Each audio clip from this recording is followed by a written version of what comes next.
नमस्कार। हमारे विशेष कार्यक्रम चर्चा में आपका स्वागत है और आज हम बात कर रहे हैं कि पहले से अन्य बीमारी से ग्रस्त जो मरीज हैं उनको अगर कोरोना हो जाता है तो उन्हें क्या कुछ करना चाहिए। जैसा कि हम सब जानते हैं कि कोरोना महामारी की दूसरी ये जो लहर है उसने बहुत तेज़ी के साथ अपने पैर पसारे हैं। पिछले 24 घंटों में जिस तरह से केस सामने आए हैं, ये कोरोना वायरस का जो ऐसा है कि किसी को भी ये संक्रमित कर सकता है, लेकिन उन लोगों को इससे ज़्यादा खतरा है जिन्हें पहले से कोई स्वास्थ्य समस्या है या जो लोग उम्रदराज हैं, जिन्हें हाई ब्लड प्रेशर या फिर डायबिटीज़ जैसी कई बीमारियां हैं।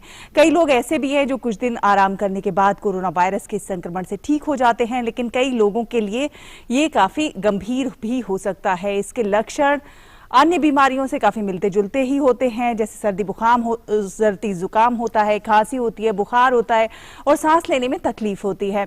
अगर आपको पहले से ऐसी कोई बीमारी है तो इसका ये मतलब बिल्कुल भी नहीं है कि आपको कोरोना वायरस का संक्रमण दूसरों के मुकाबले जल्दी हो जाएगा, लेकिन कई बार ये संक्रमण के बाद जो हालात बनते हैं अन्य मरीजों से ज़्यादा गंभीर भी हो सकते हैं। गंभीर बीमारी से ग्रस्त लोगों के परिवार और दोस्तों को उनकी लगातार सेहत का ध्यान रखना बहुत ज़रूरी है। गंभीर बीमारी से ग्रस्त लोग इस दौरान क्या करें और क्या ना करें, इन तमाम सवालों का जवाब देने के लिए हमारे साथ हमारे विशेषज्ञ डॉक्टरों का एक पूरा पैनल जुड़ेगा, जिनके साथ हम इन तमाम अहम बिंदुओं पर चर्चा करेंगे और साथ ही साथ कोविड से जुड़े आपके जो तमाम सवाल होंगे उनका जवाब भी देंगे। हमारी फोन लाइन आपके लिए खुल चुकी है 011-233-87031 और इसके साथ ही आप हमारे फेसबुक पेज से भी जुड़ सकते हैं और ट्विटर हैंडल से भी जुड़ सकते हैं @DD News Live पर। इस कार्यक्रम को मेरे साथ मेरे सहयोगी अमृतपाल सिंह भी आगे बढ़ाएंगे, जो कि वर्चुअली हमारे इस कार्यक्रम में हमारे साथ जुड़ रहे हैं, क्योंकि कोरोना महामारी है और इससे बचाव के लिए हम लोग कम से कम संख्या में ऑफिस आ रहे हैं और इसीलिए हमारे कुछ सहयोगी घर से ही काम कर रहे हैं। Amrit? That's right, Shaila. Thank you very much for that. And good evening, everybody. As Shaila said, over the next 1 hour, we'll be joined by a panel of expert doctors who will answer your questions. So you have any queries related to Corona or COVID-19, you can call us. We are talking specifically about patients with comorbidities. Comorbidity means that if you already have an existing medical condition, which could be anything like diabetes, high blood pressure, a heart problem, a liver problem, cancer, what do those patients do? They did not get over-worried or overwhelmed. They just need to be more careful because of their comorbidities, their immunity may only be already low. They may be already on drugs like immunosuppressants, so it may require a different sort of medical intervention. It may require a different course of medical medicines to be given, or at a different stage to be given, or under a doctor's supervision. The supervision may be required to be more closely monitored, but you do not need to get overwhelmed.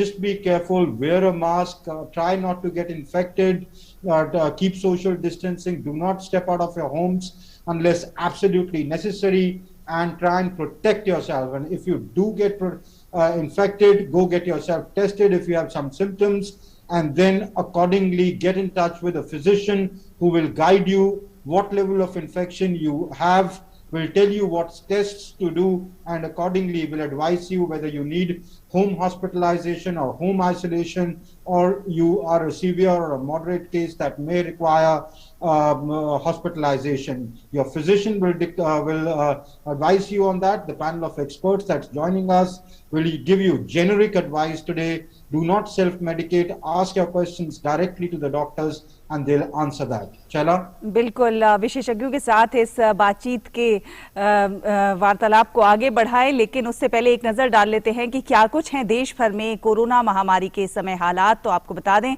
कि देश भर में corona के नए मामलों में 4 दिन बाद मामूली राहत मिली है। कल देश में 4 लाख से कम नए मामले सामने आए। कोरोना संक्रमण के ताज़ा आंकड़ों की अगर बात की जाए तो पिछले 24 घंटों में देश भर में कोरोना के 3,66,000 से अधिक मामले सामने आए हैं। वहीं पिछले 24 घंटों में 3,53,818 मरीज उपचार करवाकर स्वस्थ हो चुके हैं। इस समय देश में सक्रिय मामलों की कुल संख्या 37,45,237 है। बीते 24 घंटों में देश भर में 3,754 मरीजों की मौत हुई है, तो वहीं मृतकों का कुल आंकड़ा 2,46,116 हो गया है। वहीं भारतीय चिकित्सा अनुसंधान परिषद ने बताया है कि देश भर में कल तक कुल 30,37,50,077 नमूनों का परीक्षण किया गया, जिनमें कल 14,74,606 नमूनों की जांच हुई।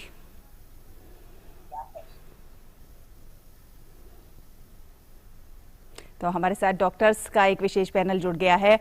आपको बता देते हैं, आपका परिचय करा देते हैं। डॉक्टर अचल श्रीवास्तव हैं हमारे साथ, प्रोफेसर न्यूरोलॉजी एम्स से हैं। डॉक्टर साहब, आपका बहुत बहुत स्वागत है। साथ साथ डॉक्टर शशांक जोशी हैं, प्रोफेसर एंडोक्राइन फिजिशियन हैं लीलावती हॉस्पिटल में मुंबई में, और मेंबर महाराष्ट्र कोविड-19 टास्क फोर्स के हैं। बहुत बहुत स्वागत आपका भी।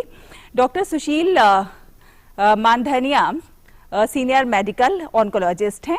डॉक्टर साहब, आपका भी बहुत बहुत स्वागत है। तो बातचीत के सिलसिले को आगे बढ़ाते हैं। सबसे पहले डॉक्टर अचल श्रीवास्तव, आपसे जानना चाहते हैं, जिस तरह से कोविड-19 के रोगियों में कई न्यूरोलॉजिकल लक्षणों को भी दर्ज किया जा रहा है, ऐसे में जो पहले से न्यूरोलॉजिकल समस्या से जूझ रहे हैं वो लोग क्या करें? वो लोग, ये आपने बिल्कुल सही कहा कि न्यूरोलॉजिकल लक्षण भी मिल रहे हैं। खास करके कभी कभी तो शुरुआत में ही मिल जाते हैं, जैसे कि सूंघने की कमी हो जाना, कुछ लोगों में कभी कभी कोई क्रेनियल नर्व इन्वॉल्व हो जाना, और जब कोरोना खत्म हो रहा होता है डिजीज, यानी 2 हफ्ते करीबन बाद में, उसके बाद भी कुछ लोगों में स्ट्रोक हो जाना, कुछ लोगों को हार्ट की बीमारी हो जाना, यानी कि एमआई टाइप की इलनेस हो जाना। तो ये सब तरह तरह की चीजें नोटिस की जा रही हैं। और जैसा आपने पूछा कि जिसको पहले से बीमारी हो, न्यूरोलॉजिकल डिजीज हो, तो न्यूरोलॉजिकल डिजीज को अगर एक ग्रुप की तरह हम लोग समझें तो कुछ डिजीज ऐसे हैं जो कि एक बार हो गए, स्ट्रोक जैसा डिजीज जिसमें एक बार हो गया है, उसकी कुछ दवाएं चल रही हैं। कुछ ऐसे डिजीज है जिसमें इम्यूनो कॉम्प्रोमाइजिंग थेरेपी दे रहे होते हैं हम लोग लंबे समय के लिए। तो ये 2 मेन ग्रुप हैं डिजीज को अगर समझा जाए। तो जहां तक सावधानी की बात है, सावधानियां सभी के लिए वही हैं। सावधानियां सभी के लिए वही हैं जो सबको इतने मतलब हो गया, आप 1.5 वर्ष हो गया बताते हुए सबको कि मास्क लगाइए, एक सोशल डिस्टेंसिंग मेंटेन करिए। तो सावधानियां वही हैं, हाथ धोते रहिए, यही तीनों सावधानियां सभी को हम लोग बताते आ रहे हैं। वो सावधानियां उनके लिए भी वही हैं। लेकिन कुछ खास चीजें हैं जो चिकित्सकों को ध्यान रखना पड़ेगा कि ऐसे लोग जो कि इम्यूनो कॉम्प्रोमाइजिंग थेरेपी पे है, इम्यूनो मॉडिफिकेशन थेरेपी पे चल रहे हैं, उन लोगों को हमें विशेष रूप से ध्यान देना पड़ता है कि उनके इन्फेक्ट होने की बहुत ज्यादा संभावना है।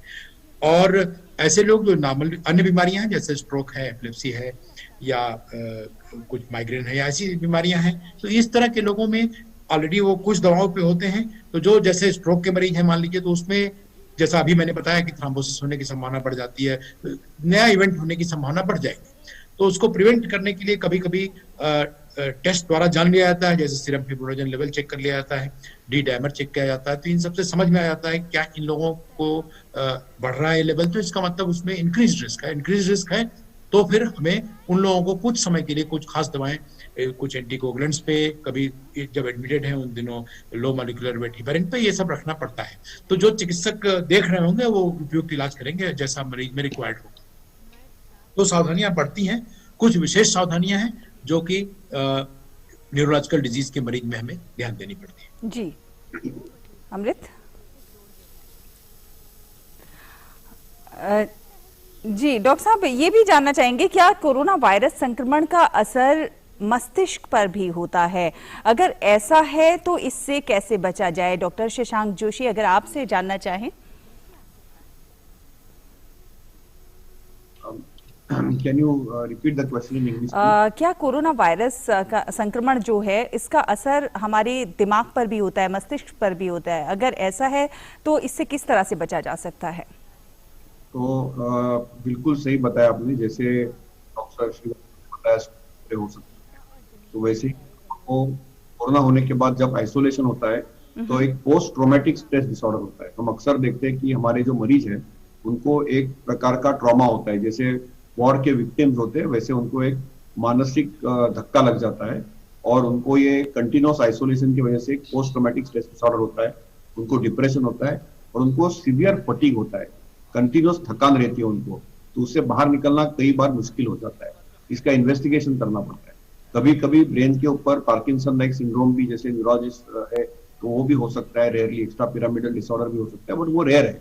सबसे कॉमन जो हम देखते हैं कोविड के जब मरीज बाहर आते हैं आइसोलेशन के बाद, 14 दिन या 21 दिन का आइसोलेशन होता है, अस्पताल में जब भर्ती होते हैं, जिनको मॉडरेट या सीवियर कोविड होता है, तीव्रता ज्यादा रहती है, तो उनको हम देखते हैं कि उनके जो मानसिक संतुलन है उसमें थोड़ा सा दिक्कत आ जाती है, उनको एक डर बैठ जाता है, एक ट्रॉमा बैठ जाता है, और वही रिप्ले, एक्शन रिप्ले होता है, क्योंकि वो सब लोग पीपी किट्स में अलग अलग डॉक्टर नर्सेज देखते रहते हैं, तो उसका एक मन पे एक असर हो जाता है।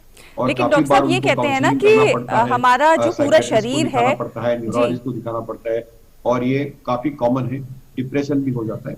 लेकिन सबसे जो ब्रेन के ऊपर सबसे कॉमन हमने चीज देखी है, तो उसमें एक तो है फटीग और दूसरी है डिप्रेशन। ये दोनों चीज हम काफी बार देखते हैं, और कभी कभी एक्स्ट्रा पिरामिडल सिंड्रोम या पार्किंसंस में हम न्यूरोलॉजिस्ट को दिखा भी देते हैं। तो दो चीज आपको देखनी पड़ेगी कि कोविड का जो नॉर्मल टाइम टेबल है वो 14 से 21 दिन का रहता है, लेकिन पोस्ट कोविड जो सिंड्रोम, जिनको कभी कभी एक लॉन्ग हॉलर्स या पोस्ट कोविड सिंड्रोम बताया गया है, ये कभी कभी 3 से 6 महीना भी चल सकता है। तो कोविड आपके शरीर में से तो वायरस तो निकल जाता है, लेकिन उसका जो आफ्टरमाथ रहता है वो रह जाता है, और उसके लिए काफी बार हम काउंसलिंग करते हैं, उनका ये जो माइंड सेट है वो इम्प्रूव करने की कोशिश करते हैं, उनको पॉजिटिव थिंकिंग करने की जरूरत है, उनको थोड़ा योग, प्राणायाम, म्यूजिक थेरेपी ये सब भी देते हैं, क्योंकि कभी कभी उनको एक धक्का लग जाता है कोविड के बाद, और ये चीज बहुत जरूरी है कि उनकी ख्याल रखें। क्रॉनिक फटीग के लिए नॉर्मली कोई कॉज निकलता नहीं है, उनको काफी थकान होती है, तो न्यूट्रिशन या संतुलित आहार और व्यायाम ग्रेजुअली ग्रेडेड सुपरविजन में हम कर देते हैं। लेकिन एक चीज है कि इसके लिए एक्सपर्ट के सुपरविजन की थोड़ी जरूरत रहती है। टेलीमेडिसिन से, ई संजीवनी ऐप के थ्रू कनेक्ट करके वैद्यकीय सल्ले से ही उनको ये करना चाहिए। यदि संतुलित आहार हो, थोड़ा व्यायाम हो, थोड़ी फिजियोथेरेपी हो, चेस्ट की फिजियोथेरेपी, ब्रीदिंग एक्सरसाइजेस कभी कभी करने पड़ती है। जी डॉक्टर साहब, हमारे साथ हमारे एक कॉलर जुड़ गए हैं, शशांक पांडे उत्तराखंड से, उनके कॉल ले लेते हैं। ऐसा लगे कि उनकी इच्छा नहीं है कोई चीज की, कुछ करने की इच्छा नहीं होती है, या उनको बहुत थकान महसूस होती है, तो डॉक्टर से संपर्क करके उनसे बातचीत करके योग्य जो दवाई है या काउंसलिंग है वो लेना चाहिए। जी बिल्कुल। शशांक, आप अपना सवाल पूछिए। हाँ मैम, नमस्ते मैम, मेरा क्वेश्चन ये था ना, डॉक्टर मान जी जी जी पूछिए। तो उसके लिए टाइम पर उसकी दवाई भी लेना पड़ता है, तो वो एक तरह से कोरोना वायरस में हमको प्रोटीन ज्यादा लेना है, लेकिन यूरिक एसिड में प्रोटीन कम करना है, तो इसको कैसे मैनेज करें हमें? डॉक्टर सुशील, अगर आप इसका जवाब दें। देखिए कैसे, ये this is multi dimensional things, और आपको ये समझना पड़ेगा कि कोरोना के क्या डेफिशिएंसीज है, क्या न्यूट्रिशनल डेफिशिएंसीज है, और काफी चीजें कॉमन सेंस है इसमें, और बहुत ही हमको सिंपल रखना है। जो भी अवेलेबल हमारे पास जो प्रोटीन्स है, घर के जो नेचुरल प्रोटीन्स है, उसका सेवन करें। पहली चीज, कोई भी प्रकार के आर्टिफिशियल चीजें अवॉइड करना चाहिए, क्योंकि हमको ये नहीं पता कि इसमें क्या इम्प्योरिटीज है और ये किस तरह से आपके किडनी पे अफेक्ट करेगी। दूसरी चीज, तीसरी चीज, जिसको ये यूरिक एसिड की जो संभावना है जो ज्यादा है, उन्होंने time to time uric acid का टेस्ट करते रहना चाहिए, और ये जानना चाहिए कि भाई यूरिक एसिड, अगर आप और एक इंपॉर्टेंट चीज है फैबिकुलर वीर के कारण भी आपको देखोगे यूरिक एसिड बढ़ जाता है, तो इसका भी ड्रग इंटरेक्शंस जो है, प्रोटीन के इंटरेक्शंस है, जिसके ऑलरेडी किडनी फंक्शंस डिरेज्ड है, ऐसे लोगों ने कोशिश करना चाहिए कि काफी नेचुरल बना रहे, आर्टिफिशियल प्रोटीन का इस्तेमाल ना करें। जी doctor ji Amrit. Yeah, if you can hear me, Shara, I can see my internet connection is slightly bit unstable, but in any case, I'd like to ask Dr. Mandhania, Doctor, those patients suffering from cancer, do they need any kind of special medication or special treatment? Are they more susceptible than the others? How are they different from anybody who's healthy and is not suffering, say, from cancer? धन्यवाद। ये बहुत ही important question है, मैं हिंदी में जवाब दूंगा ताकि सभी दर्शकों को इसका मदद मिल सके। कैंसर के मरीज के लिए ये जानना बहुत जरूरी है कि वो पहली चीज तो डरे नहीं, क्योंकि कई बार ये ऐसा डर हो जाता है कि कैंसर और कोरोना ये बहुत ही टॉक्सिक हो जाएगा, और अगर कैंसर के मरीज को ये हो जाता है तो उसमें मृत्यु निश्चित है। ये बहुत बड़ा मिथ्या है। इसमें आप देखोगे कि जिस तरह से नॉर्मल पेशेंट बिहेव करते हैं, मोटा मोटी कैंसर के पेशेंट भी उसी तरह से बिहेव करते हैं। पर ऐसे कुछ जगह है जहां पे कैंसर के कुछ मरीजों में इसकी संभावना, इसके साइड इफेक्ट्स या इसकी जो मोर्टेलिटी है वो थोड़ी बढ़ जाती है। और सबसे मेन इसमें रहेगा ब्लड कैंसर के मरीज, जिनको ब्लड कैंसर के लिए कीमोथेरेपी चल रही है, post hemopoietic stem cell transplant जिसमें बोन मैरो ट्रांसप्लांट हो चुका है, ऐसे मरीज जो होते हैं, और कुछ कुछ लंग कैंसर के मरीज। इसमें देखा गया है कि अगर इनमें अगर कोरोना का इन्फेक्शन होता है, कोविड इन्फेक्शन होता है, तो रिस्क ऑफ मोर्टेलिटी बढ़ जाती है। और बहुत इंपॉर्टेंट चीज ध्यान रखनी पड़ेगी कि उनकी एज, मेल और मल्टीपल कोमॉर्बिडिटीज, अगर ये साथ में कोमॉर्बिडिटीज हो जाती है इनके साथ में, अगर ऑलरेडी है इनको, जैसे कि diabetes, renal failure, cardiac disease, lung infections या सीओपीडी या पोस्ट स्मोकिंग या पोस्ट पोल्यूशन लंग डैमेजेस, ऐसे पेशेंट्स के साथ में अगर वो कैंसर है और ये सब चीजें साथ में है उनके, तो उनकी रिस्क और कोरोना के द्वारा होने वाले डेथ रेट्स इनमें बढ़ने की संभावना रहेगी। तो ऐसे मरीजों ने क्या प्रिकॉशन लेनी चाहिए, बहुत इंपॉर्टेंट प्रश्न है, क्योंकि सभी जानते हैं मास्क पहनना है, सोशल डिस्टेंसिंग करनी है, वैक्सीन लेना है, पर इसमें जो प्रॉब्लम्स है मैं वो बताना चाहता हूँ कि जनरली हम मास्क देखा जाएगा तो मास्क एक शो जैसा होता है, नाक के नीचे लटकता होता है। तो ये पहली चीज, इंपॉर्टेंट चीज, कपड़े के मास्क को अवॉइड करना चाहिए कैंसर मरीज ने, हो सके जब तक साइंटिफिक या फिर N95 मास्क का इस्तेमाल करे अगर वो घर से बाहर निकलते हैं तो।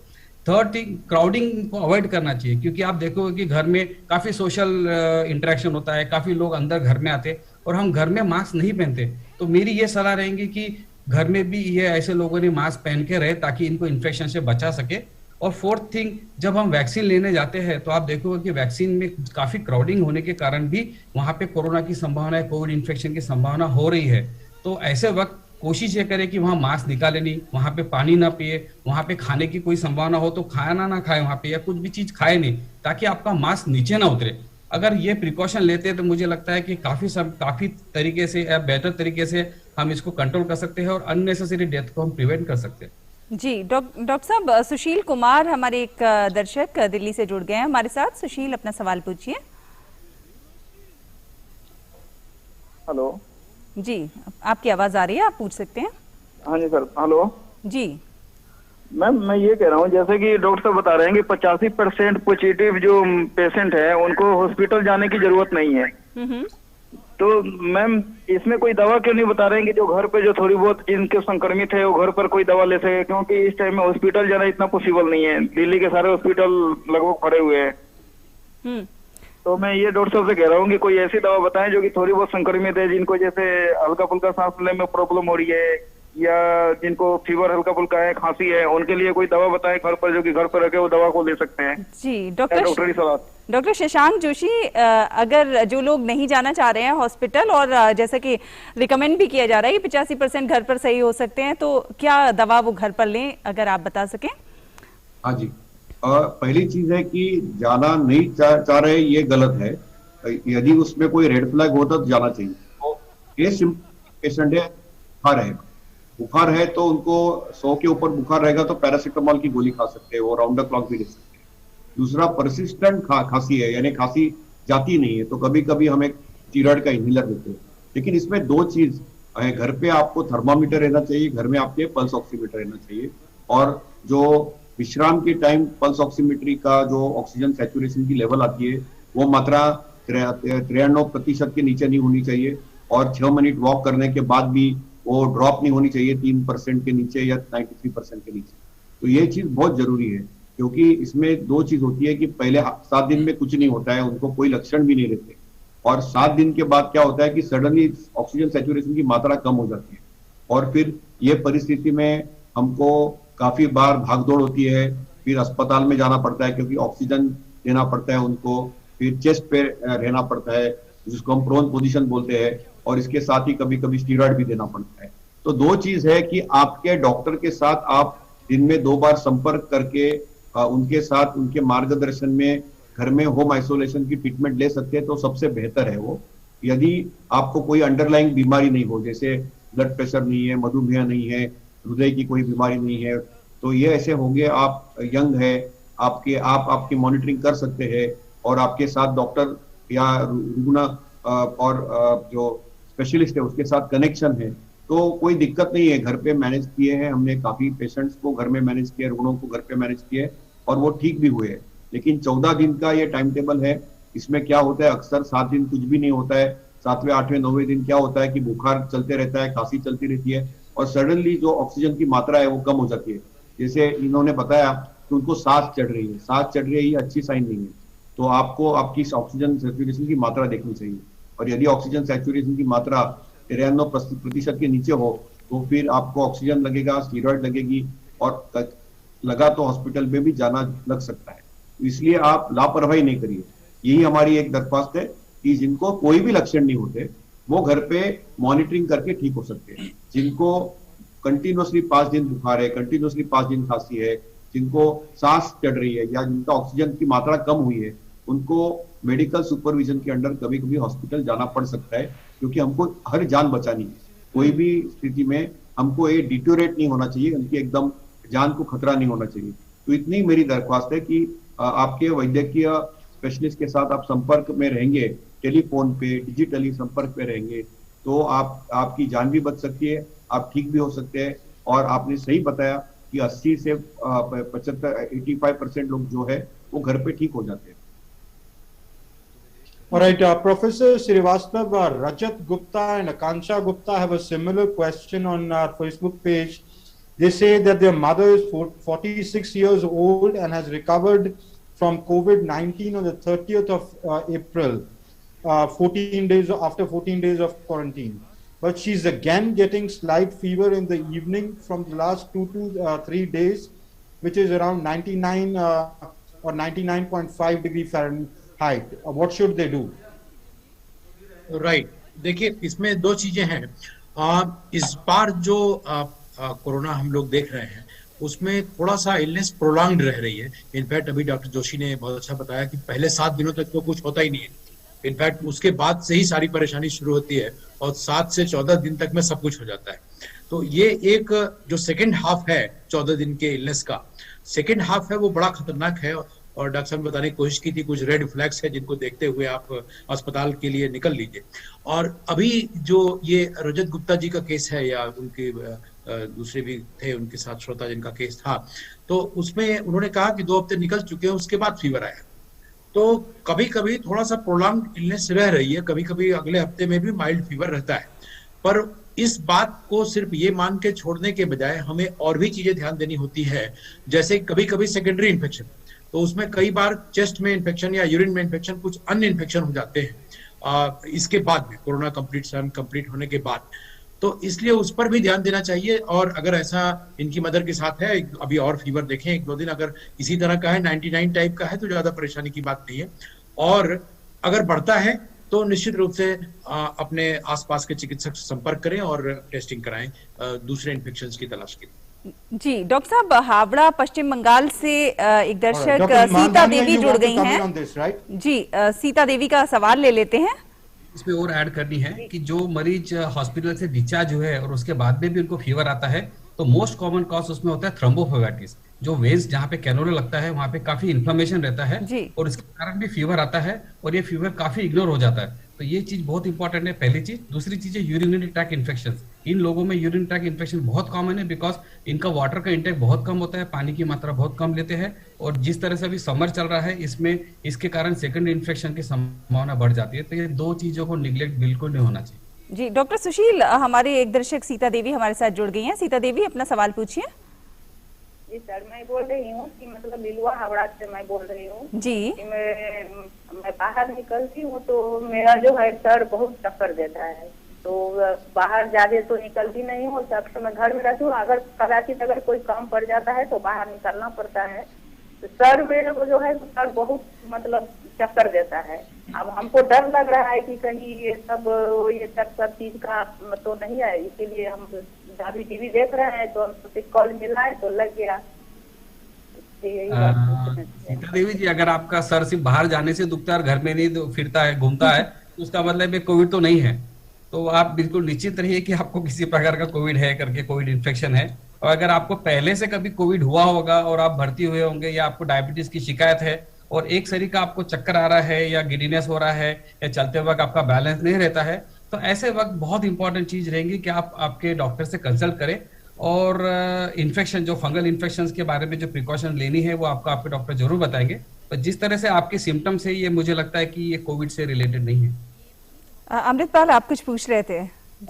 Yes, Dr. Mandhania has answered that, but let me bring in Dr. Mandhania again. Dr. Mandhania, especially in Maharashtra, we are seeing a lot of black fungus infection that's coming in. Could you educate our viewers about what is this black fungus infection, and how do they treat that? When does it come? Does it come post-COVID? How do they prevent that? And is it very common? Are the cases really rising, or are they far and few between? बहुत ही important प्रश्न पूछा है आपने। This black fungal infection is called mucor. ये mucor is a type of fungus. अब हम जिस तरह से हमारे कैंसर के मरीज में हम काफी देखने में मिलता है, जो कि ब्लड कैंसर के मरीज होते हैं या पोस्ट ट्रांसप्लांट के मरीज होते हैं, जिनमें कि हम काफी समय तक हम पहले कैंसर के जो जैसे ल्यूकेमियास होते हैं, इसमें स्टेरॉइड का काफी यूज होता है। तो ऐसे पेशेंट में हमें काफी पाया गया कि ये फंगल इन्फेक्शन में म्यूकर देखने को मिलता है। पर ये कोविड के बाद में इसकी जो मात्रा है ये सडन एक्सपोनेंशियल इंक्रीज हुई है, और इसका जो दो मेन कारण है, पहला कारण है कि स्टेरॉइड का रैम्पेंट यूज, दूसरा कारण है कि डायबिटिक पेशेंट्स में इसका जो स्टेरॉइड का यूज होने के बाद इसकी संभावना बढ़ जाती है, और तीसरा मेन कारण है हाइजीन। जब हम ऑक्सीजन, जिसको जब पेशेंट एडमिट होते हैं तो उनका ऑक्सीजन के जो फिल्टर्स होते हैं, ऑक्सीजन के जो ह्यूमिडिफायर्स होते हैं, उसमें डेली उसको चेंज होना बहुत जरूरी है। उसमें नॉर्मल पानी ना डाले, उसमें डिस्टिल वाटर ही डाले, बिकॉज इससे इन्फेक्शन की जो म्यूकर जो होता है नॉर्मल वाटर में ज्यादा होने की संभावना है, जिससे कारण कि वो ऑक्सीजन जब ह्यूमिडिफाई होता है तो ऑक्सीजन के थ्रू वो नाक में जाता है। थर्डली, शुगर का बहुत ही स्ट्रिक्ट कंट्रोल होना चाहिए जब उनको डायबिटीज है मरीज को, या तो जो मरीज को डायबिटीज नहीं है पर वो स्टीरॉइड्स पे चल रहे हैं, तो ऐसे मरीज में शुगर अनकंट्रोल होने से this is a very good culture media for this type of fungus, जो कि काला फंगस बोलते हैं, जिसको बोलते हैं म्यूकर। अब ये तीसरी चौथी चीज है कि ये क्यों सिर्फ नाक के जो साइनसेस में होता है, बाकी जगह क्यों नहीं होता है, क्योंकि ये this is a very good area because of the location. Secondly is they are anaerobic, तो वहाँ पे एनेरोबिक इन्फेक्शन की संभावना बढ़ जाती है। और तीसरी चीज वहां होती है कि ब्लड सप्लाई कम होने के कारण उनको मल्टीप्लिकेशन को बहुत समय मिलता है और बहुत तेजी से बढ़ते हैं उस समय। अब चौथी चीज है कि इसके क्या सिम्टम्स है। जनरली जो कोविड के जो मरीज है, जो कोविड के ट्रीटमेंट के बाद घर आ चुके हैं, जिनको डायबिटीज हुआ है या डायबिटीज है, या जिनको बहुत स्टेरॉइड मिला है, ऐसे इसमें इन पेशेंट को हमें ज्यादा सजगता से देखना पड़ेगा, बहुत ही सूक्ष्म जानकारी लेनी पड़ेगी, और इनका बहुत ही स्ट्रॉन्ग ऑब्जर्वेशन लेना पड़ेगा। ड्यूरिंग आईसीयू केयर भी हमको ये ध्यान रखना पड़ेगा कि इनके नाक में कुछ कालापन है क्या, बार बार देखे, उसको सलाइन से साफ करे, ट्यूब्स को बार बार चेंज करे, घर में शुगर का कंट्रोल स्ट्रिक्ट रखे, और अगर वो बोलते हैं कि हमारे नाक में दर्द है, आंखों में दिखने का तकलीफ हो रहा है, चक्कर आ रहे हैं, तो ऐसे वक्त तुरंत कंसल्टेंट को मिलना जरूरी है। डॉक्टर साहब, हमारे एक दर्शक अवधेश रघुवंशी मध्य प्रदेश से हमारे साथ जुड़ गए हैं। अवधेश, अपना सवाल पूछिए।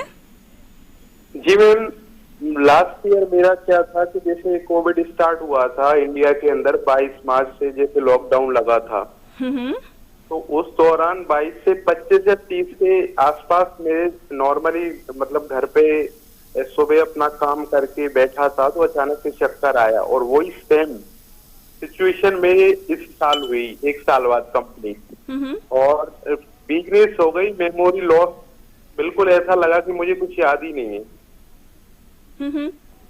और उसके बाद शरीर में जब से मतलब मेंटली मैं मतलब फिट नहीं रह पा रहा हूँ, ऐसा लगता है मुझे।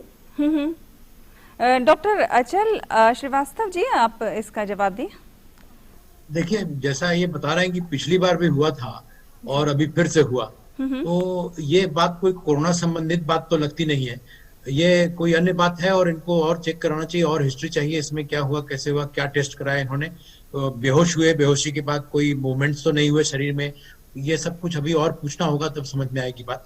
और दूसरी बात ये कि दूसरे राउंड बेहोश हुए तो इनको टेस्ट कराना चाहिए, क्या उनको डायबिटीज हाइपरटेंशन भी है, क्या उनका कोई जांच हुई है अभी तक या नहीं हुई है, टोटल कितनी देर बेहोश रहे, और कोई आई विटनेस है जिसने देखा हो बेहोशी के दौरान क्या हरकत हुई शरीर में, तो ये सब जानकारियां उपलब्ध होंगी तभी बताया जा सकेगा कि क्यों बेहोश हुए। डॉक्टर शशांक जोशी, जैसे कि अभी अमृत ने भी पूछा और डॉक्टर साहब बता रहे थे कि ब्लैक फंगस किस तरह से नुकसान कर सकता है। अगर हम इसके लक्षण जानना चाहें तो क्या कुछ इसके लक्षण होते हैं, और दूसरी चीज ये भी जानना चाहेंगे कि ये हवा में कितनी मात्रा में ये फफूंद मौजूद होता है और किस तरह से ये व्यक्ति को प्रभावित करता है, हमें कौन सी किस तरह से जो है इससे अपने आप का बचाव करना चाहिए, और सपोज हो जाता है तो फिर इसका उपचार क्या होगा? पहली चीज है कि ये ब्लैक फंगस से जो पैनिक क्रिएट हुआ है उसकी जरूरत है। जैसे हम पूरे साल में डायबिटीज के मरीज काफी देखते हैं, मधुमेह के मरीज, उनमें साल में एक बार एक पेशेंट देखते थे, एक मरीज या रुग्ण देखते थे। अभी उसके जगह पे हम 15-20 मरीज देखते हैं। ये कोविड के टाइम में जब ये जो दूसरी हवा या लाट आई थी, इसमें क्या हुआ था कि मार्च के एंड में और अप्रैल के 2 हफ्ते बहुत ज्यादा प्रादुर्भाव हुआ। ये टाइम पे क्या हुआ कि जैसे डॉक्टर साहब ने बताया कि काफी थायराइड और शक्कर की मात्रा 300-400 रही। तो इसमें क्या होता है कि लोगों को पता नहीं चलता है कि उनको सर दर्द होता है, नोज ब्लॉक हो जाता है, वो नोक से कभी कभी ब्लैक चीज आती है बाहर। तो ये एक रेसिपी हो जाती है म्यूकोरमाइकोसिस की, और इसके लिए हमको हाई अलर्ट पे रहना चाहिए। और नॉर्मली ये 3 हफ्ते से 3 महीने में हो जाता है। तो क्या होता है कि तब तक लोगों को क्या लगता है कि कोरोना तो कुछ नहीं है, मेरे को सिर्फ नाक मेरा थोड़ा सा नोज ब्लॉक्ड है या मेरे थ्रोट से कुछ काला काला चीज निकल रहा है, तो कभी कभी खून भी निकलता है नाक से। तो ये उसके लिए काफी लोग ये जो है कान नाक और गले के डॉक्टर के पास यानी ENT सर्जन के पास जाते हैं और वो पिकअप करते हैं। और वो एक ही हिस्ट्री पूछते हैं कि आपको कोविड कभी हुआ था, तो बोलते 1.5 महीने पहले, 2 महीने पहले। आपको अस्पताल में भर्ती किया था? हाँ। मॉडरेट टू सीवियर था? हाँ। स्टीरॉयड लिया था? हाँ। अभी आपकी शुगर कितनी है? 300-400। तो इसमें जैसे डॉक्टर साहब ने बताया ये बहुत जरूरी है कि इसको पिकअप करना बहुत जरूरी है। और पिकअप करने के बाद इसकी दो ट्रीटमेंट है। एक तो हम दवाई देते हैं जिसके लिए अस्पताल में भर्ती करके IV देना पड़ता है, एंटी फंगल दवाई करीबन 3 से 6 हफ्ता देनी पड़ती है, और कभी कभी अक्सर उसको सर्जरी करके निकलना पड़ता है। ये ऑर्डिनरी फंगस नहीं है, मोल्ड का फंगस है। अलग अलग टाइप के फंगस नहीं, इसको हम कैसे जज करेंगे, क्योंकि नाक में अक्सर मैल भर जाता है और लोग उसको साफ करते हैं, तो फंगस और उसमें कैसे हम डिफरेंशिएट कर पाएंगे? नहीं, नॉर्मल फंगस जो होता है डायबिटीज में जैसे फंगस होता है वो जेनाइटल रीजन्स पे होता है, मुंह में होता है ये, और उसमें व्हाइट चीज होती है। तो काला और व्हाइट यानी सफेद में फर्क पड़ता है। तो वो सफेद फंगस होता है, उसकी तीव्रता कम रहती है, वो जानलेवा यूजुअली रहती नहीं है, उसकी शक्कर कंट्रोल करने से वो दवाई दे सकते हैं। लेकिन ये जो है ये इन्वेजिव फंगस है, ये काफी बार अंदर जा सकता है, और जिनकी प्रतिकार शक्ति कम होती है उनमें ये ज्यादा तकलीफ होती है। और ये अक्सर होता है जिनको अस्पताल में भर्ती करके स्टीरॉयड दिया गया, इम्यूनोमॉड्यूलेटर ड्रग जैसे टोसिलिजुमैब दिया गया, उनमें ज्यादा उसकी शक्यता रहती है। और इसकी जो मात्रा है इसके लिए डरो मत।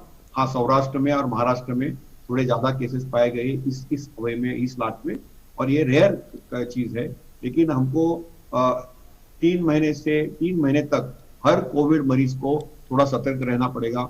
और आपको यदि ENT सर्जन को दिखाना पड़ेगा तो उसके लिए प्रिवेंशन बहुत इजी है।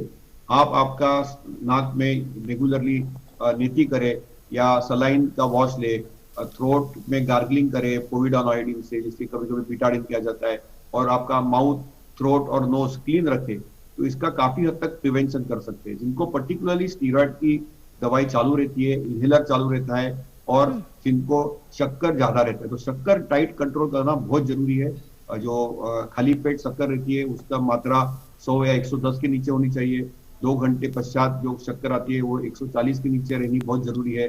तो इसमें कभी कभी इंसुलिन भी लेना पड़ता है, संतुलित आहार लेना पड़ता है, उसके साथ थोड़ा व्यायाम करना पड़ता है, और वो भी सब वैद्यकीय सुपरविजन में करना पड़ता है। तो यदि आप अच्छी शक्कर कंट्रोल करें, आपका माउथ, थ्रोट और नोज में क्लीन रखे सिंपल वाटर या थोड़े आयोडीन के साथ, तो हम ये जो ब्लैक फंगस की जो डर है इसको हम प्रिवेंट कर सकते हैं। जी अमृत, जैसा कि एक सवाल हमारे दर्शक सोशल मीडिया पर भी पूछ रहे हैं, वो जानना चाहते हैं कि ये जो जिनको कोविड हो गया है उसी को ब्लैक फंगस वाली दिक्कत आएगी, पोस्ट कोविड आएगी, या फिर जो है जनरली किसी को भी आ सकती है?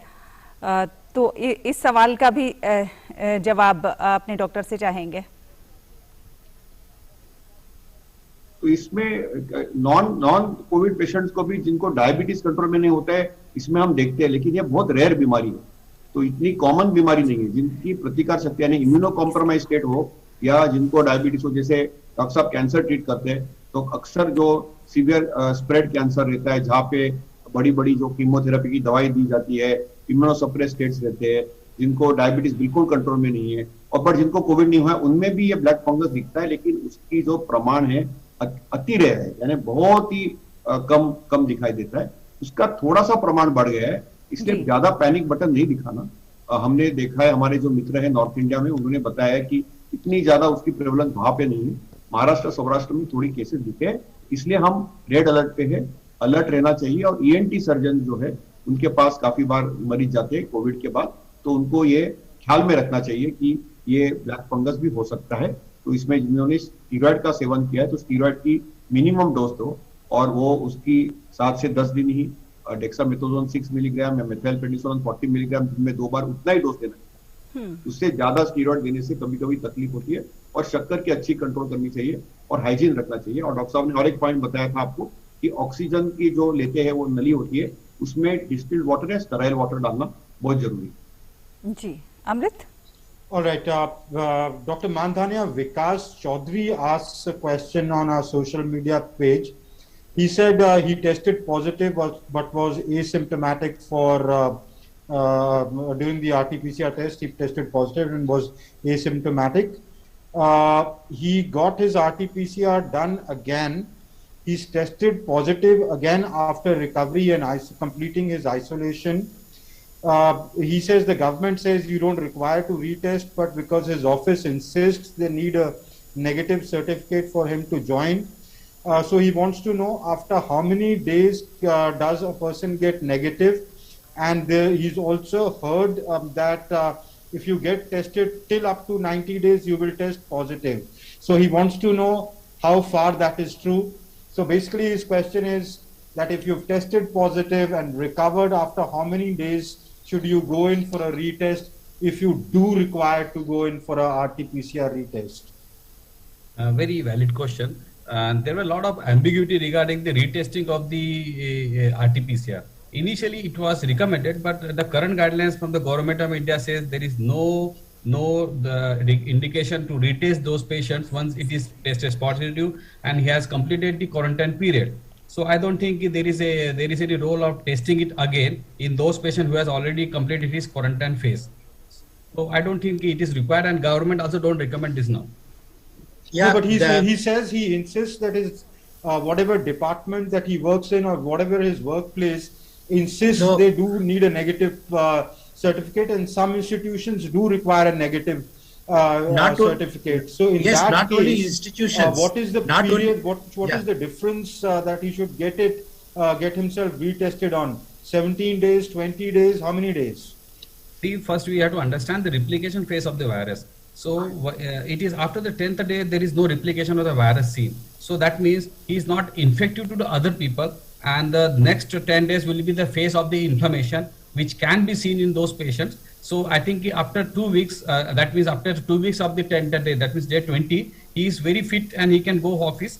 And there is no role of retesting. I'm repeating it again. There is no role of retesting, and the government guidelines have changed. So I think he should show his office that there is no guidelines, and government is saying there is no role of retesting. And why it is because there can be false positive in those patients, first thing. And second thing is it is adding unnecessary load on the RT-PCR machines, and the patient is getting crowded for just doing the repeat RT-PCR. So government का जो strict guidelines आया है कि दोबारा RT-PCR test करने की जरूरत नहीं है, और अगर आपका क्वारंटाइन कंप्लीट हो चुका है, आपको फीवर नहीं है, कोई इन्फेक्शन नहीं है, तो आप सेफली आपके काम पे जा सकते हैं। और कितने दिन बाद? तो जब तक 3 हफ्ते तक का रेस्ट के बाद आप जाना चाहिए। डॉक्टर अचल, हमारे साथ हमारे एक दर्शक हैं सोशल मीडिया पर, वो जानना चाहते हैं कि उनके एक रिलेटिव हैं जो 2 साल से दूध पिला रही हैं अपने बच्चे को, तो ऐसे में क्या वो वैक्सीन लगवा सकती हैं? इसके बारे में कोई बहुत प्रतिबंध नहीं है और बहुत स्ट्रिक्ट गाइडलाइंस है नहीं। तो 2 साल हो चुका है, तो 2 साल तक उन्होंने ऑलरेडी फीड करा चुकी है वो, मेरे ख्याल से तो she can always stop also. इसमें मैं तो नहीं समझता कोई ऐसा प्रतिबंध है।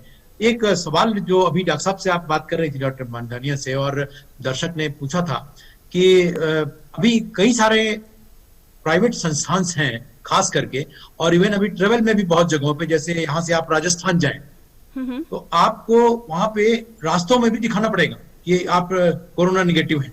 तो इसलिए अभी वो गवर्नमेंट की गाइडलाइन की दोबारा टेस्ट की आवश्यकता 14 दिन बाद तक रेस्ट के बाद नहीं है। तो ये अभी ये कहा जाए कि उसकी जो गाइडलाइंस है हर तरफ अभी उसका उतना प्रचार हुआ नहीं है। अभी जगह जगह चेकिंग जारी है, जैसे एयरपोर्ट पे जाइए वहां पे भी चेक कर लेंगे कि आप निगेटिव है या नहीं, only then you can enter. तो अब जबकि आप बता सकते हैं कि मैं 14 दिन तक गुजार चुका हूँ और या 21 दिन तक गुजार चुका हूँ, फिर मैं आया हूँ, तो भी वो माना नहीं जाएगा। You have to have a report. तो इसलिए अभी बहुत जगहों पे गवर्नमेंट के नियम अप्लाइड नहीं है। गवर्नमेंट का ये नियम कि बिल्कुल टेस्ट की आवश्यकता नहीं है, हर तरफ अभी ठीक से अप्लाइड नहीं, इसलिए अभी जगह जगह पब्लिक प्रॉब्लम फेस कर रही। जी डॉक्टर साहब, तो डॉक्टर साहब आपने सही बात उठाई। चले इनका ऑफिस इंसिस्ट नहीं कर सकता, ये लड़ सकते हैं कि जी जब सरकार कह रही है कि आपका टेस्ट नहीं तो आपका एक ऑफिस कैसे इम्पोज कर सकता है। पर मान ले आपको ट्रैवल करना है, आपको कुछ स्टेट्स वो कहती हैं 72 घंटे पहले का आप RT-PCR नेगेटिव लेके आइए, तो इनको कितने दिनों के बाद रिकवर होने के बाद टेस्ट करवाना चाहिए अगर वैसी स्थिति है तो?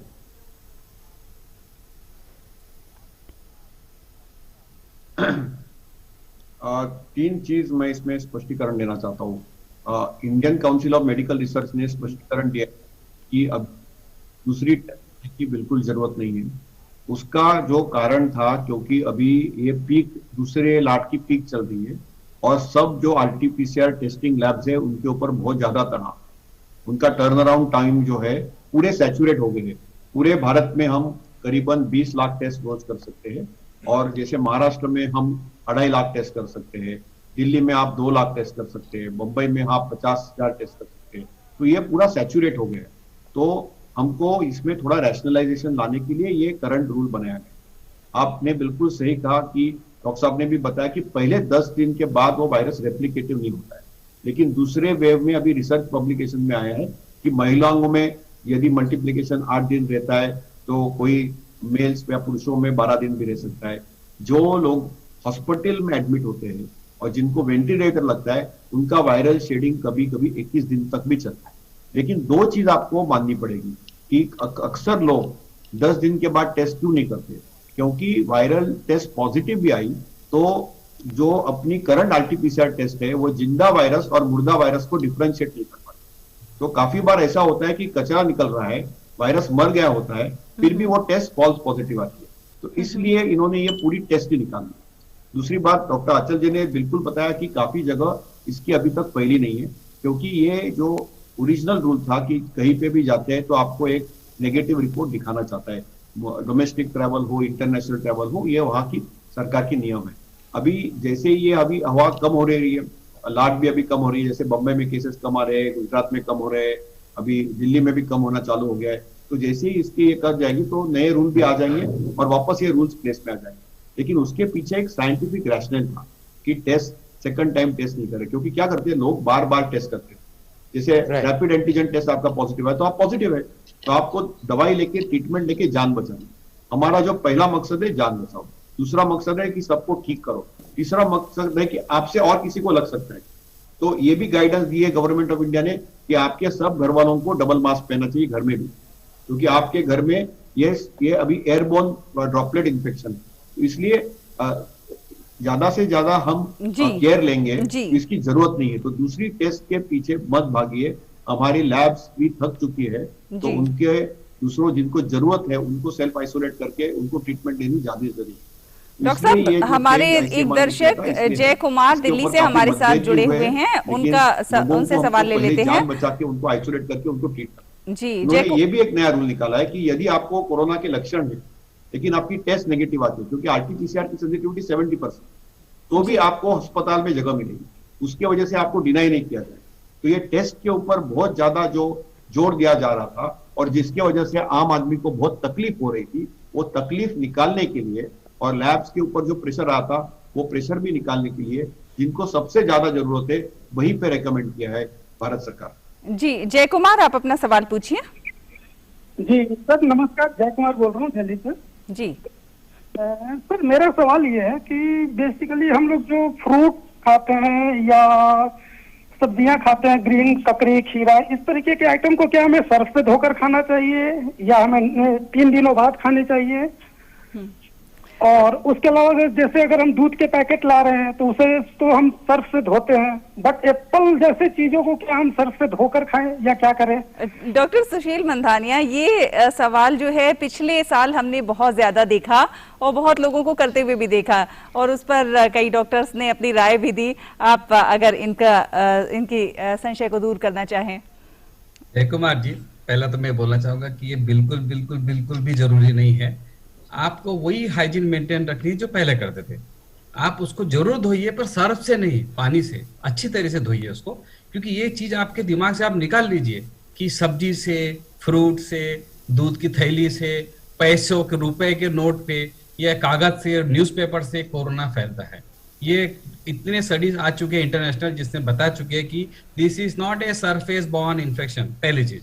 अब दूसरी चीज है कि आप सर्फ से धोते हैं तो उसका मुझे लगता है नुकसान ज्यादा है, बिकॉज कि उसके कारण जो केमिकल जो सब्जियों में चिपकता है वो पूरी तरह से नहीं निकल पाता है और इसका नुकसान ज्यादा होने वाला है। तो मेरी ये सलाह रहेगी कि आप सब्जियां जरूर धोए, साफ सुथरे पानी भी धोए, एक बार की जगह आप 3 बार जरूर धोए उसको, ताकि आपको हाइजीन मेंटेन रहे।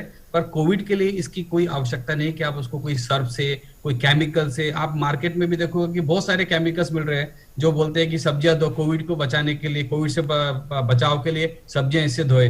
तो मेरी जिस तरह से जितनी जानकारी, जितने स्टडीज हुए हैं, उसने स्ट्रांगली कॉन्ट्राइंडिकेट किया है कि ऐसा कोई चीज नहीं करनी चाहिए। No, Dr. Mandhania, I have a question on that. What are the studies, what are the latest studies saying? Are they saying it is only airborne and the transmission is not happening through surface contamination? Or is it saying that as previously believed that surface contamination was the only mode of transmission, it is also happening through aerosols or through aerial transmission?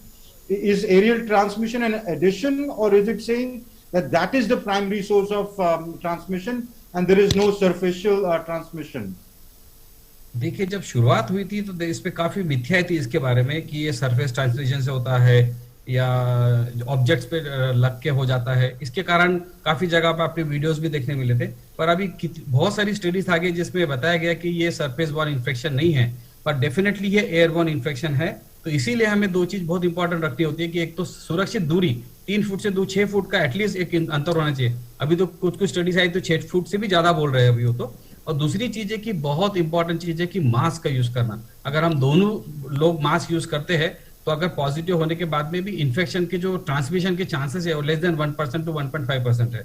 तो ये मिथ्या हमको लोगों के दिमाग से निकाल देनी है, और ताकि वो अपना जो ध्यान है ये ऐसी मिथ्याई चीजों पे ना लगाते हुए जिसमें साइंटिफिक चीजों पे लगाए। और सबसे इंपॉर्टेंट जो है वो है mask and mask. Proper mask पहनना बहुत जरूरी है। दूसरी चीज है कि वैक्सीन पे पूरा जोर देना चाहिए हमने, क्योंकि हम देखेंगे कि वैक्सीन के बारे में इतनी मिथ्या है कि लोग ये इस चीजों में पूरा अपना ध्यान बटाते हुए जो मेन चीज है जिससे हम बच सकते हैं, जिससे हमारा इन्फेक्शन रुक सकता है, ये साइकिल को हम तोड़ सकते हैं, वो चीज पे हमारा ध्यान हट रहा है। जी डॉक्टर साहब, डॉक्टर अचल श्रीवास्तव, आपसे जानना चाहेंगे कि कोविड अगर कोई मरीज का टेस्ट नहीं हुआ है कोविड का और उसे संक्रमण की जानकारी भी नहीं है कि वो उसमें संक्रमण है और वो पहले से न्यूरोलॉजिकल समस्या से गुजर रहा है और इन लक्षणों को इस महामारी से जोड़कर नहीं देख पा रहा है, तो ऐसे में इसका उसके शरीर पर क्या प्रभाव पड़ेगा?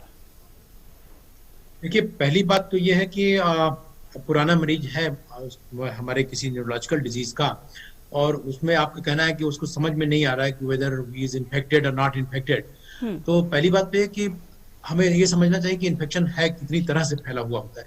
पहली बात, कुछ मरीजों में बिना एसिम्प्टोमेटिक स्टेट वाले, दूसरे हैं जिनको हल्का सा फीवर होता है 1-2 दिन के लिए, उसको बिल्कुल ठीक हो जाते हैं, और तीसरा ग्रुप जो अस्पताल में ही पहुंच जाते हैं, इतना सीवियर इन्फेक्शन हो जाता है और चेस्ट में इतना सीवियर इन्वॉल्वमेंट हो जाता है कि वो अस्पताल में ही पहुंच जाते हैं।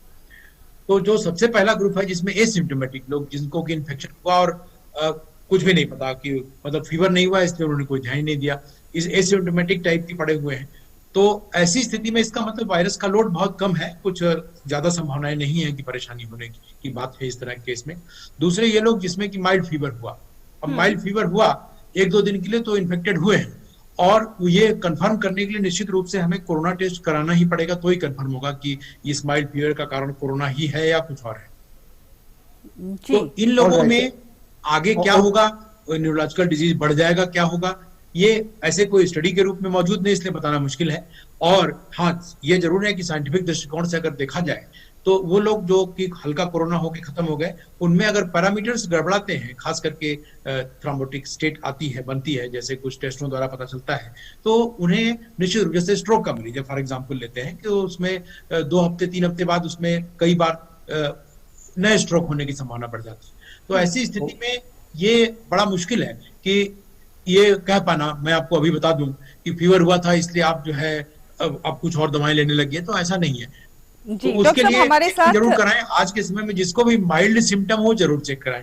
दूसरी बात यह है कि एक्सपोजर होने के बाद, यानी आपके घर में किसी को कोरोना हुआ तो बाकी लोग, कई लोग उसमें आप पाएंगे कि ये सिम्टोमेटिक रह गए, कोई सिम्टम नहीं हुआ, लेकिन वो टेस्ट में पॉजिटिव आते हैं, तो उन लोगों को सावधानी बरतना पड़ेगा, उन लोगों को टेस्ट करना चाहिए। अगर वो पहले से न्यूरोलॉजिकल डिजीज से पीड़ित हैं, खास करके स्ट्रोक टाइप की न्यूरोलॉजिकल डिजीज से पीड़ित हैं, हार्ट अटैक उनको हो रखा है, जी, उनका डॉक्टर साहब देव प्रकाश शुक्ला अमेठी से जुड़ गए हैं हमारे साथ। सिम्टोमेटिक लोगों की बात करें, ज्यादा सीवियर होता है तो ऑलरेडी वो अस्पताल में होते हैं, जहां पे आपका ध्यान रखा जाएगा, और इन स्टेट्स की जरूर टेस्टिंग की जाएगी कि क्या उनको आगे स्ट्रोक और हो सकता है, नया स्ट्रोक हो सकता है, नहीं हो सकता है। जी बिल्कुल। डॉक्टर साहब देव प्रकाश शुक्ला अमेठी से हमारे साथ मौजूद हैं। देव प्रकाश जी, अपना सवाल पूछिए। सर सबसे पहले तो नमस्ते करता हूँ आप लोगों से। सर हमारा सवाल ये है सर कि जैसे हमारी पत्नी 1 हफ्ते पहले कोरोना निगेटिव हो गई है, लेकिन सर उनके चेस्ट में अभी भी पेन रहता है उनका, तो इसके लिए सर क्या किया? और दूसरी चीज सर, कोरोना की दूसरी डोज सर कितने दिन के बाद लेनी चाहिए? बस सर यही 2 चीज हमारी समस्या है। जी डॉक्टर सुशील। पहले प्रश्न का उत्तर दूंगा कि इनकी अगर शुक्ला जी की वाइफ अगर भर्ती नहीं थी या चेस्ट में बहुत ज्यादा सीटी स्कैन में चेंजेस नहीं थे या कोई कारण में सीटी स्कैन करने की जरूरत नहीं पड़ी, तो इसका मतलब है कि ये जो चेस्ट पेन है इसके लिए बहुत चिंता करने की जरूरत नहीं है। दूसरी चीज हमको जाननी पड़ेगी कि अगर इनकी वाइफ को अगर ऑक्सीजन की रिक्वायरमेंट रही थी या लंग्स में कोई कंजेनिटल डिफॉर्मिटीज हुई है या लंग्स में कुछ पहले की कोई प्रॉब्लम है, तो हाँ इसमें चिंता करने की जरूरत है। अगर ऐसा कुछ भी नहीं है तो मुझे लगता है कि ये साइकोलॉजिकल या सिम्टोमेटिक ही ट्रीट करना बेहतर होगा इसमें। और दूसरी चीज आपने पूछी थी कितने दिन बाद वैक्सीन ले, तो जो अभी के जो नए स्टडीज है उसमें कहा जाता है कि आपके जब कोरोना से आप मुक्त हो गए हैं तो उसके 2 महीने तक आपको रुकना चाहिए, 2 से 3 महीने तक, क्योंकि उस समय तक आपकी खुद की बॉडी की एंटीबॉडीज होती है जो आपको प्रोटेक्ट करेंगी, पहली चीज। और दूसरी चीज इसी प्रकार इसके कारण हम हो सकता है कि जो वैक्सीन की जो कमी है उसको हम बेहतर तरीके से यूज कर सके और उन लोगों को दे सके जिनको उसकी सही में जरूरत है, जो ऑलरेडी कोरोना से ग्रसित नहीं है और जिनको वैक्सीन नहीं मिली है। Okay, professor Srivastava, please answer the question of Sushmita Das. ये काफी उत्सुक हैं, 500 बार कम से कम हमारे सोशल मीडिया पेज पे पूछ चुकी हैं, पर हर question is valid. Can a 5 weeks pregnant lady take COVID vaccine? 5 weeks pregnant lady, और जैसा मैंने बताया कि इसका डेटा नहीं है, इस बारे में ये क्लियरिटी के साथ बता पाना जरा मुश्किल है कि ले या नहीं ले। However, there is no contraindication as well, but at the same time, advisable नहीं है। जी, advisable नहीं है। Doctor Mandhania, what are the government guidelines on that? If you could please clarify if you are aware. देखिए, हमारे देश में 2 vaccine approve हुई है जो कि देश में बनी है, कोविशील्ड और कोवैक्सीन। ये दोनों भी वैक्सीन प्रेग्नेंट लेडी में इसका एक भी टेस्ट नहीं हुआ है, तो दैट मीन्स कि we don't have data from Indian side on use of vaccine in the pregnant lady. पर अगर आप वेस्टर्न डेटा देखोगे तो कुछ स्टडीज हुई है जिसमें उन्होंने वैक्सीन यूज किए हैं प्रेग्नेंट लेडीज में, और उन्होंने पाया है कि वो मोटा मोटी सेफ है इस तरह से। और दूसरी चीज है कि there is no contraindication absolutely for giving the vaccine in this females who are pregnant, and there is a passive immunity is definitely going to pass on to the kids also, that means a child who is in the womb. जी अमृत, सवाल तो बहुत सारे हैं, हमारे दर्शक बहुत सारे सवाल पूछ रहे हैं, लेकिन हमारे पास समय बहुत कम है। तो अपने हमारे जो गेस्ट हैं डॉक्टर अचल श्रीवास्तव, डॉक्टर शशांक जोशी और डॉक्टर सुशील वंधानिया जी का बहुत बहुत धन्यवाद करना चाहेंगे। उन्होंने हमारे दर्शकों के इतने सारे सवालों के जवाब दिए और कई सारी संशय और जो चिंताएं थी उनको भी दूर करने की कोशिश की। अमृत। Absolutely. I'd like to thank my panel of experts, and also the message is very clear. Please protect yourself. This mask, keeping social distancing, washing your hands regularly, using sanitizer, following the COVID protocols, and not stepping out of your homes unless absolutely necessary is the only way to prevent. But if you do get infected, get your testing done. Speak to a physician. He'll tell you which category you fall under, mild, moderate, severe. Will then decide the next course of action. Do you need hospitalization, or you could be home treated? About 85 to 90% are being home treated, but remember, do not take it lightly. There are many deaths happening. If you take it lightly, it can be fatal as well. People are dying because of it, so do not take it lightly. Prevent it. The mask is the most important prevention, and if you are eligible, please register and take the vaccine. That will protect you to a great extent. Thank you for watching.